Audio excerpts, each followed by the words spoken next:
शंभू घर का जागरण महोत्सव और विशेष रूप से खैया पहाड़ रामनगर गढ़मंडला और इससे गुराड़ खेड़ा पंचायत में यहाँ पर ये जो प्रति वर्ष में ये कार्यक्रम होता है ये यात्रा का जागरण और इस कार्यक्रम में विशेष रूप से हमारे अध्यक्ष प्रसादी लाल जी,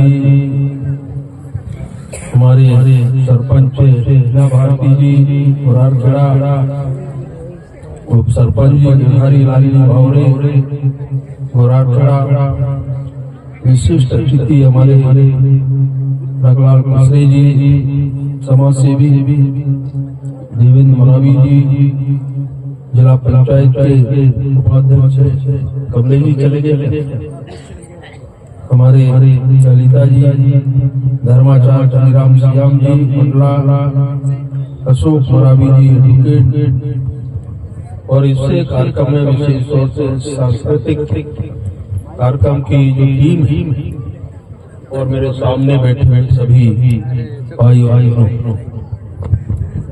आज जैसे मैंने कहा कि परंपरागत ये जो कार्यक्रम होता है और इस कार्यक्रम में हमारे पूर्वजों का जैसा इतिहास है और इस इतिहास के बारे में आप सब लोग जानते हैं। ये जो राम नगर का जो किला है और इस किला से इसका संबंध करिया पहाड़ से हमारे पूर्वज उस समय कहते थे कि रामनगर का निर्माण इस करिया पहाड़ से हुआ है। राजा हृदय साय ने इस महल को बनवाया था। तो ये इतिहास है और इस बात का अनुमान लगाते हैं, परंतु दुर्भाग्य से हमारे समाज के बारे में, हमारी इस जाति के बारे में, इस इतिहास को जीवित करने में हम लोग सफल नहीं हो पाए। उसका कारण कि मैंने जैसे अनुभव किया हमारे देश भर में हमारे जितने भी पूर्वज रहे हैं, आज हृदय साई जी को आप देखिए, दलपत साई जी को देखिए, रानी दुर्गावती उनकी नहीं आपको देखिए, शंकर साय रामनाथ साई को देखिए, वीर नारायण सिंह को आप देखिए, और हमारे गोंडवाना का जो अंतिम शासक हम कहते थे भक्त बल्लभ शाह जी, कमला रानी, इस सारे गोंडवाना की हमारे योद्धा थे, हमारे पूर्वज थे। परंतु आज मैं बहुत गर्व के साथ सम्मान के साथ कहता हूँ, आज पूरे देश भर में आप देखेंगे तो शायद मुझे लोग कहते जरूर कि बहुत समय हो गया। अगर पुराने मंगरू दादा का देखो सांसद 77 तक, 1952 से लेकर के 77 कौन सा ऐसा हमारे गोंड साम्राज्य के राजा, उनके इतिहास, उनकी जन्मभूमि, उनके जन्मस्थल कर्मस्थल को स्थापित करने का कभी प्रयास हुआ? ये आप लोगों के ध्यान में होना चाहिए। इसलिए मैं इस बात का उल्लेख कर रहा हूँ, ये जो इतिहास इस बात का साक्षी, इसके बाद हमारे और भी सांसद हुए, कभी इस तरफ ध्यान नहीं। और मैं गर्व के साथ कहता हूँ, मैं भी गोंड की संतान होने के कारण जब मैं पहली बार सांसद बना 1996 में, और 96 में सांसद बनने के बाद लगातार भारत के अंदर विशेष गोंड राजाओं के इतिहास को समाज के सामने, देश के सामने किसी न किसी रूप में स्थापित करने का एक प्रयास मैंने किया। इसका उदाहरण आप देख सकते हैं कि ये जो आपका संग्रहालय मंडला के अंदर बना है, ये संग्रहालय मैंने बनवाया हमारे अग्रवाल परिवार के लोग थे। उन परिवारों ने रानी दुर्गावती, शंकर साय, रघुनाथ साय, दंपत साय के इतिहास को धीरे धीरे कुछ अलग अलग प्रकार के जागृत करने का जो प्रयास किया, धीरे धीरे से कुछ उनके इतिहास कुछ जेब में उनमें से निकल कर गया। और आज रानी दुर्गावती का समाधि स्थल आप देखते होंगे रामनगर का किला। इसलिए मैंने कहा कि ये जो दरिया पहाड़ है, दरिया पहाड़ का जो पत्थर, इससे इस रामनगर का महल राजा हृदय साय ने बनवाया। और आज इसे महल है, कितना पुराना इतिहास है, इसको जीर्णोद्धार करने का काम भी ये आपके भाई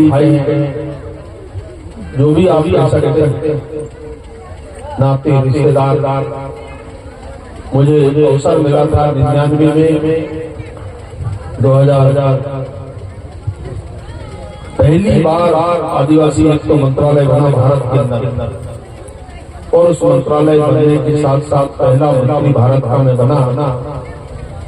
तब हमारे रामनगर का मोती महल ये आप पूरे आप देखें, चौगान, रानी महल, आज इसका रेनोवेशन का काम उस समय हमने प्रारंभ किया। आज धीरे धीरे इस रामनगर का लोग जानना प्रारंभ हुआ। आज अनेक यहाँ पर देश भर के बड़े बड़े लोग, चाहे उपराष्ट्रपति हो, भारत के प्रधानमंत्री हो, राज्यपाल हो, हमारे राज्य सरकारों के मंत्रीगण हो, ऐसे अनेक जनप्रतिनिधि भारत आज इस रामनगर के इस कार्यक्रम में शरीक होने के लिए आते हैं। और ये इसी बात का प्रमाण है कि जहाँ राजा साय, शंकर साय का जन्म और इसके बाद जहाँ पर हमने अंतिम सांस लिया, आज उस स्थान को देखिए, उस स्थान को भी बनाने का काम मैंने अपने समय में किया। ये जरूर इलाका है, परंतु समाधि स्थल को आप देखिए, ये काम भी मैंने उस समय आदिवासी विभाग से किया। भक्त बुलंद शाह की प्रतिमा आज नागपुर, आज उस स्थान के बारे में लिखिए। आज कछारगढ़ का उल्लेख में हमेशा करता होता। आज कछारगढ़ को आप लोग देखते होंगे, इसमें भी वहां के उस जंगल, वहां जो कुछ भी हुआ है रास्ता, वहां सार्वजनिक करते सामूहिक दावे और विकास के काम अगर आज वहां पर प्रारंभ हुआ है, कछारगढ़ के अंदर में भी इस बार भी है, तो ये योगदान आप समझ सकते हैं कि भगत सिंह कुलस्ते ने इसकी शुरुआत। वैसे काली माता का कितने वर्षों से इसका पुराना इतिहास है, परंतु 80 से वहां लोगों का उस यात्रा में जाना शुरू हुआ। मैं उस इतिहास को देखा, हमारे कई ऐसे पूर्वज जिनने धीरे धीरे इस इतिहास को जानने का, बताने का भी प्रयास किया। और इसलिए मैंने कहा वीर नारायण का स्थान आप देखते होंगे, हमारे देव स्थान आप देखिए। आज उन स्थानों के बारे में मैं तो केवल गोंड राजाओं का उल्लेख करता हूँ। रानी कमलापति का स्थान देखिए आप लोग। भोपाल जो हमारी अपनी राजधानी है, आज की राजधानी भोपाल, कौन जानता। मैंने उस समय 90 के समय जब मैं निवास विधानसभा से विधायक था, संसदीय सचिव बना बाद में, उस समय एक आंदोलन मैंने शुरू किया और इसके बाद धीरे धीरे इस मुकाम तक पहुंचे और आज मैं कह सकता हूँ कि भारत का सबसे बड़ा कोई रेलवे स्टेशन बना है तो वह है रानी कमलापति। ये इतिहास हमारे लोग धीरे धीरे जो पढ़ने वाले बच्चे जो हमारे पीएचडी वगैरह करते हैं, थीसिस वगैरह लिखते हैं, ऐसे बच्चे जो अभी हमारे रवि जी कह रहे थे, मदन क्या नाम है, प्रमोद जी कह रहे चित्रकूट के अंदर देखिए वहां भी हमने रानी दुर्गावती का एक प्रतिमा वहां स्थापित हमने किया है और बहुत बार इसका उल्लेख करें। और इसलिए आज के इतिहास में भारत के अंदर आज जितने भी इस गोंडवाना इतिहास के बारे में लोग जितना समझ पाए, आज चाहे विश्वविद्यालय की आप बात कर ले और चाहे हमारे चिकित्सा विश्वविद्यालय वाले उनकी बात कर ले, आज इस गोंडवाना साम्राज्य के अंदर हमारे जो पूर्वज थे और उस समय उनका जो शासन चलता था, उस समय चाहे वहां के रहने वाले आम जनता उसके ताल और तलैया वहां के लोगों के लिए खाने का इंतजाम करना, वहां विकास की योजनाओं को आगे बढ़ाना और उस समय की जो संस्कृति आपने देखा होगा, राजराजेश्वरी का मंदिर आप देखे होंगे, वहां उस राजराजेश्वरी मंदिर की स्थापना और शंकर साहेब जी कभी जाते तो उस मंदिर के प्रणाम करके उस राजराजेश्वरी माता को प्रणाम करके दुनिया में विभिन्न क्षेत्र में जाते ये हमारा पुराना इतिहास है। संगीत के बहुत प्रेमी हृदय साहिब आज उसका अनुसरण हम लोग करते। अगर शायद संगीत के क्षेत्र में हमारे पूर्वज नहीं होते तो शायद इस प्रकार का दृश्य समाज के अंदर नहीं। और इसमें चाहे हम हमारे रहन सहन की बात कर लें, हमारी सामाजिक क्रांति की हम बात कर लें, हमारी देवी देवता की हम बात कर लें, हमारी परंपरा की हम बात कर लें, हमारी पूजा पद्धति की हम बात करते हैं। और इसमें से इस संस्कृति के क्षेत्र में जो कार्यक्रम हो रहे हैं तो ये अनुमान आप लगा सकते हैं कि वास्तव में आज भारत के अंदर दुनिया में ये जो हमारी गोंड संस्कृति है, आदिवासियों की संस्कृति है, इस संस्कृति को अलग अलग बोली भाषा के रूप में देखते होंगे परंतु भावना सबकी एक। और इसलिए हम जंगलों के अंदर रहते थे और इसलिए हमको प्रकृति के पुजारी मानते थे। हमारा इसलिए जंगलों से पहाड़ नदियों और ये हमारे पुराना इतिहास इस बात को इतिहासकार कहते हैं। और इसलिए हमारा समाज आज इससे दूर भागा नहीं, कष्ट झेले परंतु प्रकृति से दूर नहीं हो पाए। ये इसका मूल कारण यही है। और इसलिए मैं आप सब भाई और बहनों से कहना चाहता हूँ कि देखिए पहले हमको इसको जानने का प्रयास करना चाहिए। मैं तो आपका भाई होने के नाते, बेटा होने के कारण मैं जितना समझ पाया हूँ अभी तक दुनिया को, और इसलिए मैंने बताने का प्रयास कर रहा हूँ कि वास्तव में इतने बहुत सारे लोग दुनिया के अंदर हुए परंतु हमारी इतिहास, हमारी परंपरा, हमारे पूर्वज, हमारी संस्कृति को शायद स्थापित करने में कोई सफल नहीं हो पाया। परंतु आज मैं गर्व के साथ कहता हूँ कि अगर शायद इस बात को मैं समाज तक ले जाने का प्रयास किया है तो इसका उदाहरण आप देख सकते हैं। इसके पहले कभी मैं पुराना इतिहास भी, आजादी के पहले का भी इतिहास देख सकते हैं। उस समय भी हमारे लोगों की क्या परिस्थिति थी और आजादी के बाद क्या परिस्थिति बनी।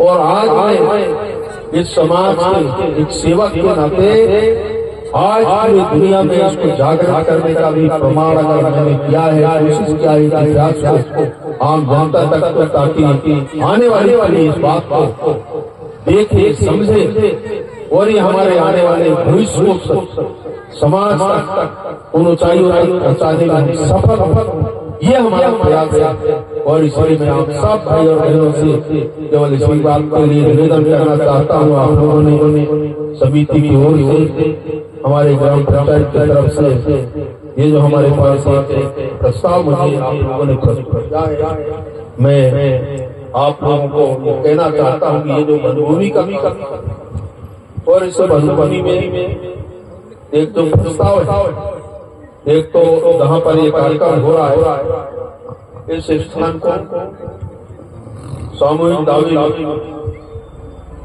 हमारे पट्टे की व्यवस्था हो, ताकि ये जो मैदान ग्राउंड हम इसका उपयोग समाज के हित में हम कर सके, ये प्रयास हम सब लोग मिलकर के करेंगे। और मैं आपको विश्वास दिलाता हूँ कि इसकी पट्टे की व्यवस्था मैं कराऊंगा। हमारे कानून कायदे में जैसा प्रावधान किया गया। दूसरा, हमारे महिला जगह के जो लोग रहते हैं उनके लिए कुछ यहाँ पर रास्ता है, रोड है, पानी की व्यवस्था के बारे में आप लोगों ने कहा है। ये पहली बार हमने इस जनमन योजना, और आपको पता होगा बैगा जनजातियों के लोगों के लिए उस समय मैंने विशेष भर्ती अभियान का भी प्रावधान मेरे समय हुआ।